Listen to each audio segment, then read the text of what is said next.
right. First of all, we want to thank everybody for coming here.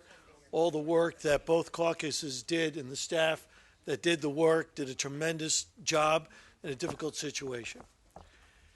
The Republicans are here again for the third time, presenting a budget that corrects the deficiency caused by bad fiscal planning by the Democratic majority.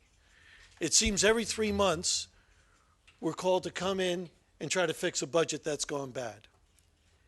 If you don't plan accordingly, you can't be shocked that you end up in a fiscal nightmare that now faces the state of Connecticut. And Republicans feel the need to always lead.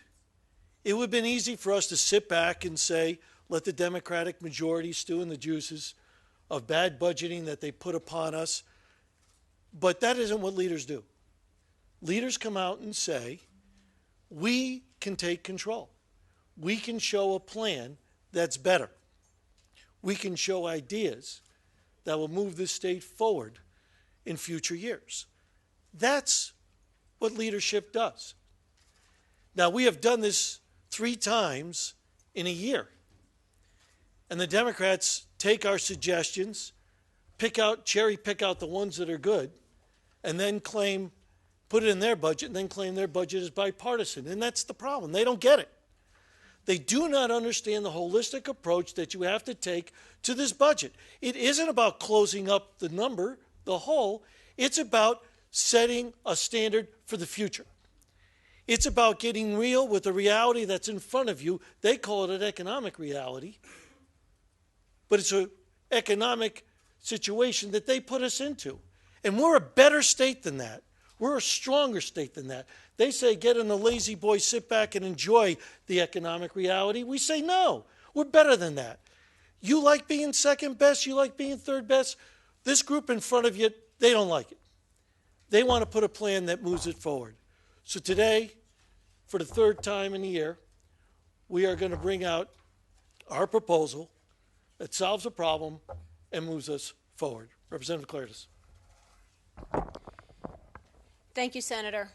You see up on the PowerPoint that what we're looking at now is a path. It's not sticking gum in a hole and hoping that it doesn't happen again in a month. That kind of budgeting has gotten us into perpetual deficits. You have heard Secretary Barnes speak about a new reality, a new normal. Well, we don't accept that. We don't accept that. But what we do know is these perpetual deficit mitigation plans that we do does nothing for stability and predictability in the state of Connecticut. There are failed policies, job growth is down, and people are leaving the state.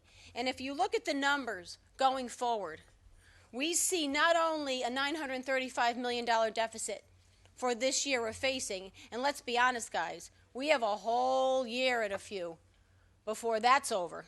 So we have a great fear that'll be bigger. But down the road, we see $2.1 billion, $2.4 billion, $2.6 billion, $2.9 billion. Next slide. So every time we come here and there's a problem and the governor and the majority party wants to know, well, what are the Republicans going to do? Which is interesting because they want to lead when they want to lead. But when they don't want to do it, then they want to know what our solution is. So we do our job. We got elected to because we take that seriously and we come out with serious budgets and deficit mitigation plans. But we wanted to take a step further because we've seen this gum in the hole approach does not work. It doesn't work. And here we are again, almost in May for the third time. We believe that the state deserves better. It deserves a long-term approach to budgeting because businesses do that, whether they be big or small.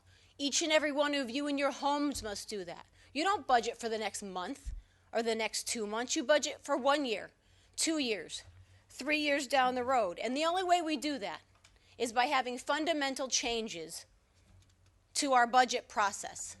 Next slide. The deficit we're in right now, as you know, is $935 million.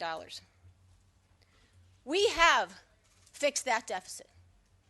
We certainly felt it was important to fix the problem we're in now before we move down the road. We've done it by spending reductions. But as always, we maintained our state's core services. We're helping municipalities. We're helping social services. We're helping education. And we find efficiencies along the road. The way we protect our core services, first example, hospitals. Now, you've seen time after time, if we have $1 of deficit, first place it comes out of is the hospitals. What we did is restored the deficit mitigation cuts to the hospitals, but we took it a step further. We took that money out of Medicaid, so next time there's a deficit, there can be less money cut from there to protect it, to think down the road, to think beyond the next month. We don't reduce funding to the Department of Mental Health. We don't reduce funding to social services. We believe when we say we're protecting the safety net, we're actually protecting the safety net. It's not just words. We restore money to ECS formula. You know how that was devastated a few weeks back. We give private providers 1% COLA next year because, as usual, they do it better than other people do it. And what we did with MRSA was, since we didn't agree with it in the first place, and let's be honest, no money ever promised from the state to come back to you has ever come back to you, whether it be the hospitals, whether it be the towns. So we said, let's get rid of it, but let's keep the property tax cap on cars. Let's keep that, and we fully fund that. We also have policy changes to help achieve the savings. Legislative give back. We believe we have to set it by example. So when we say we're going to have reductions in our pay, we're going to get rid of unsolicited mail. We're going to centralize staff, legislative legal staff. What happens is that the committees or the commissions out there all have lawyers. And then you still have the Attorney General's office. Well, that doesn't make a lot of sense to us. Why not group all the lawyers in the Attorney General's office? So we've cut the legal staff in those various departments, not down to zero, but we've limited the staff. Privatize the group homes, which, as Representative Klarides said, that nonprofit providers do a better job. Eliminate the Citizen Election Fund. This is not the time we want to use taxpayers' money to go buy pens and posters. Increase the employee contribution to 20%, which is something I think the governor had also put out. Increase copay for non-unions, which is what we've talked about. And take the personal services that the governor has already put out there. We also want to implement overtime accountability. And we have a methodology that we lay out to make sure that when we do have the overtime, it is not the abuse that we see in government. There's some control. So how did we solve all the 2017 budget deficit? We solved it. The numbers are there, but I just want to go through a few of the things that we did. We do talk about a hard wage freeze for state employees for 3 years. After the fourth year, it's off, but the first 3 years. We do delay the transfer to the STF, and that's combined with our Republican prioritized progress, which is our transportation initiative. We'll talk a little bit later on, with no tolls, no taxes, and $70 billion in 30 years. We reduce money to UConn and UCHC. We also deal with reductions to the state universities by getting consolidations, a 12% reduction to selected appropriations. Other examples, we eliminate 4 single taxpayer exemptions. These 4 single taxpayer exemptions are not based upon policy, they're based upon lobbyists. Who's got the key to the kingdom to convince legislators to go ahead and do this? We need to roll that back. As I talked about, non-union employees to 20%. Cut the Board of Regents by half. That was never supposed to have a Board of Regents with 62 employees matched by the university and all their employees. That's just crazy. We have to roll that back. Increased copay, as we talked about, for non-union employees.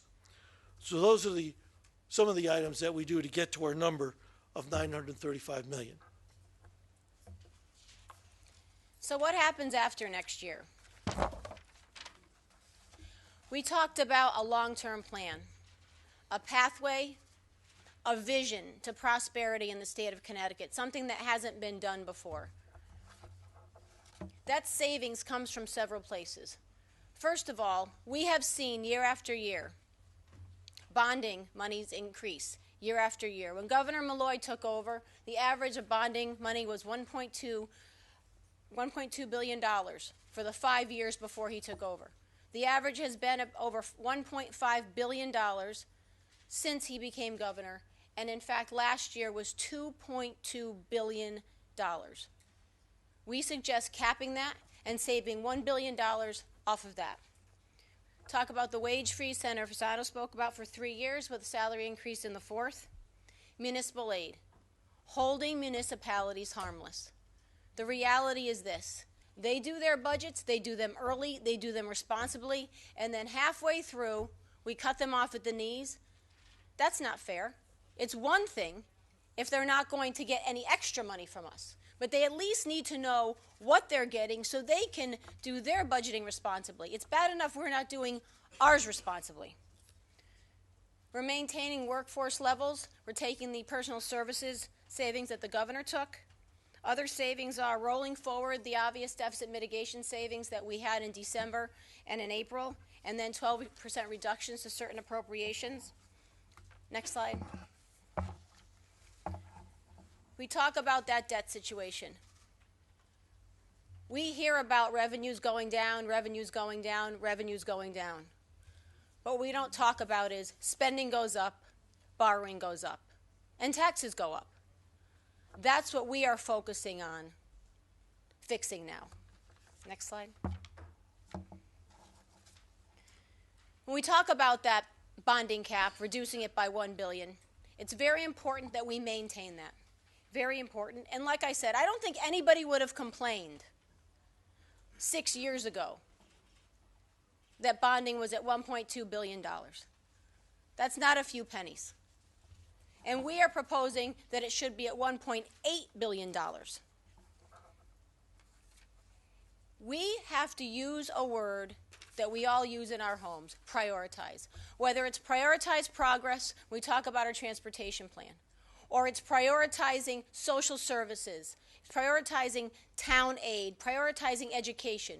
We have limited money. No matter how you figure out how this budget should go, we all agree there's limited money, and we need to make sure that the people that need it the most and the places that need it the most get it. Another important aspect is our cities and towns. You know, when we don't have long-term initiatives of how we're going to deal with things, we end up really hurting our towns. And it wreaks havoc on their budgets halfway through. Just like now, most towns have already initiated their budgets, and we're already talking about making cuts under the governor's proposal. And these cuts will have a significant impact on municipalities and therefore property taxes. And what we did was we limited and look at our list of unfunded mandates and have gone through that and made suggestions of where we could make cuts to laws now sitting on the books that we don't need, that are mandates upon municipalities to save money, and future what we could look at to change the way and give relief to our cities and towns. We have to provide predictability for them, just like the businesses, so they can take care of themselves. They don't need our help. They're efficient. I heard some leaders in this building saying cities and towns have to do more with less. In particular, they're talking about the towns because they have to get more efficient. They're a heck of a lot more efficient than state government could ever hope to be. So we eliminate the spending cap that was put on through SB 1. We took that off. We also want to do changes to the minimum budget requirement that when ECS is reduced, you're allowed to make the equal reduction to your minimum budget requirements for education. We require the state to adopt municipal revenue that we're going to give them by April 1st so that municipalities can go ahead and do their budgeting without worrying about waiting to see what happens in May or in June. 2/3 vote or majority vote, supermajority vote on unfunded mandates, so that goes through. And we also want to prohibit any impediment to allowing people to volunteer their services to the towns. If people want to volunteer to work for the towns, why not? That's what makes a community solid. We also talk about workforce savings. The 3-year pay freeze is what we talked about. Look, it's not easy. But in the private sector, wages are just not going up. In fact, I would argue they're going down. If you look at the charts for adjusted gross income, they've been going down. We're not going to take away, but we have to freeze it, at least for 3 years.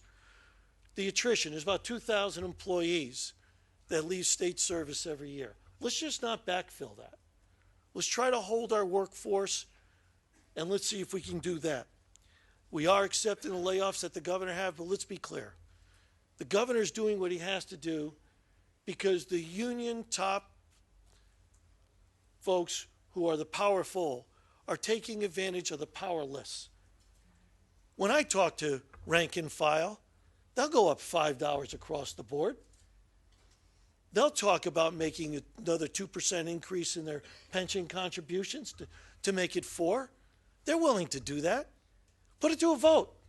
Let's see what happens. But if you're not willing to do that, unfortunately, we have to accept the governor's number with the layoffs, and the governor has no choice if there's no conversations, and that will roll out. We have to use our private providers, maximize their savings, and eliminate the permanent commission to reduce the number of the attorneys that we have on staff. We kind of talked about this, so I'll go through this very quickly. Layoff alternatives, these are the concessions we talk about. If the unions want to come to the table, healthcare premiums going from 5% to 20%, increased dental, prescription drug copays to $5, employee contributions on pension of 4%, overtime, things that we've said continually for the past year and a half or so. These are things which will make a significant difference. On the revenue side, we're going to eliminate in 2019 the surcharge, but it'll continue for now.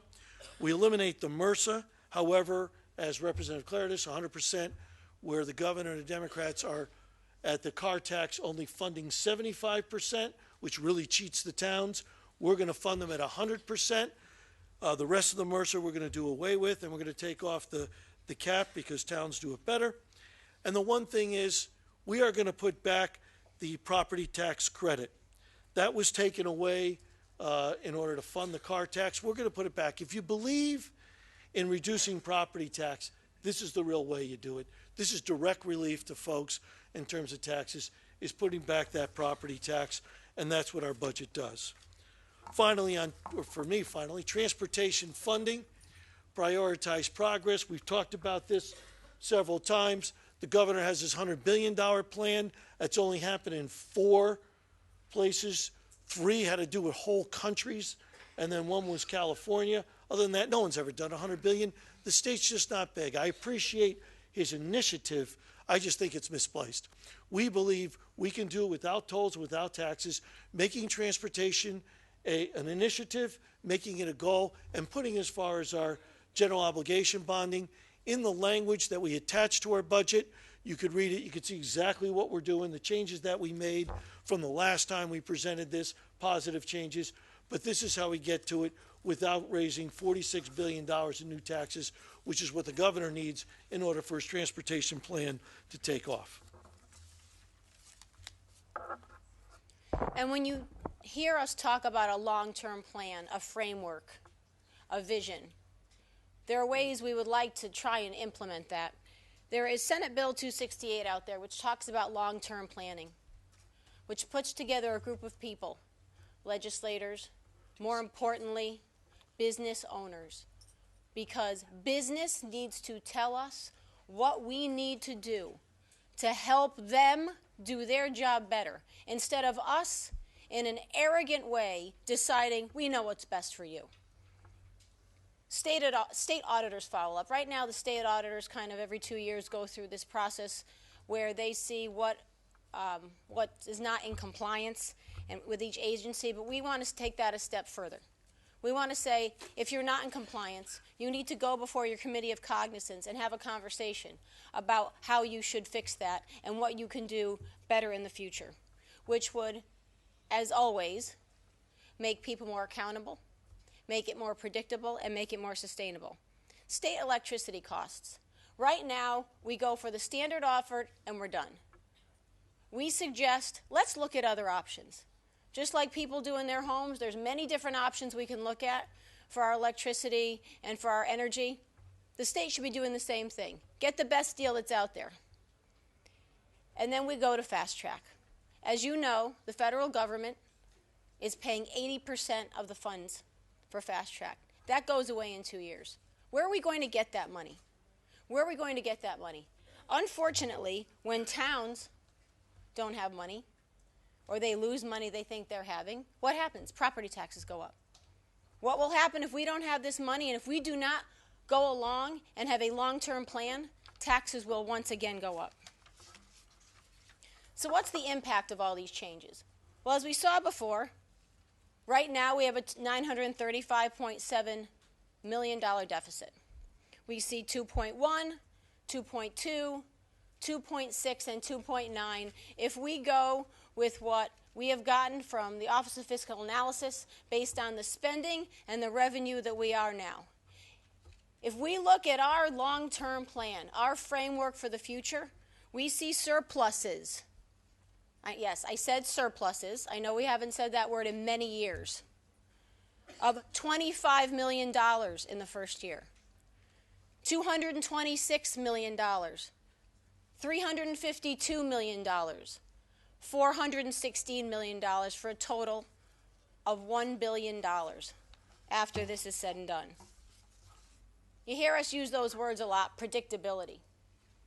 Towns can't operate without predictability. Businesses, whether they be one employer or 100 employers, cannot operate without predictability. Once they have that, that instills confidence in what we're doing. And once there's confidence in this state or any state, businesses will want to come back. Businesses will want to grow. People will want to stay here. They'll be able to retire here. Kids will be able to stay here and raise their families here. It all plays on each other. When we look at that $1 billion surplus, what are we going to do with it? Well, we can do any one of a number of things with it. We can possibly roll back some of the bad tax policies that we've gotten. We can put money into the rainy day fund. We could fund education or social services more. We can pay down our debt. We can do things that people do in their houses every day, but we have not been able to do because of an irresponsible way of budgeting. This is finally a plan for a brighter day. We've heard those words the past 5 years. A new tomorrow, a brighter day, a brighter tomorrow. We heard that last June, and what happened? 3 months later, we had a $106 million deficit. This is a path to that prosperity and that sustainability that people are craving in this state and they need. Thank you.